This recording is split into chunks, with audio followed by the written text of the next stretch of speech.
Tough fight ছিল। তার সত্ত্বেও দিকে দিকে কিন্তু জয় জয়কার রাজ্যের শাসক দল তৃণমূল কংগ্রেসের। কোচবিহারের ছবি তো দেখলেন, সেখানে দখল করলো তৃণমূল কংগ্রেস এবং প্রার্থী আজ স্বস্তিক পুজো দিলেন।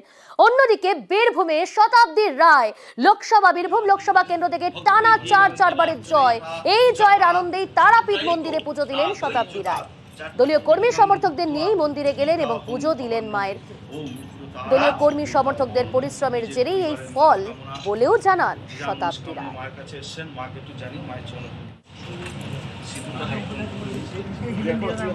না না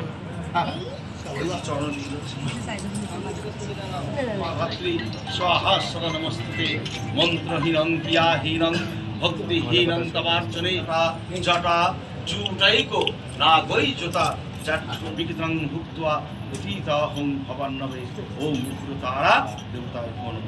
নিজের পরিবারের মঙ্গল কামনা, যে যা মনস্কামনায় মায়ের কাছে এসেছেন, মাকে একটু জানি মায়ের চরণ। আমি বিশ্বাস করি তারা মা চেয়েছে বলে আমি বীরভূমে থাকতে পেরেছি, তারা মার আশীর্বাদ আছে বলে আমি বীরভূমে এতগুলো বছর কাটাতে পারলাম, আগামী দিন কাটাতে পারবো। প্রত্যেকটা কর্মী এত পরিশ্রম করেছে বা তাদেরকে, এবং বীরভূমের মানুষ এত বছর সাথ দিয়েছে, এত বছর ভালোবাসা দিয়েছে।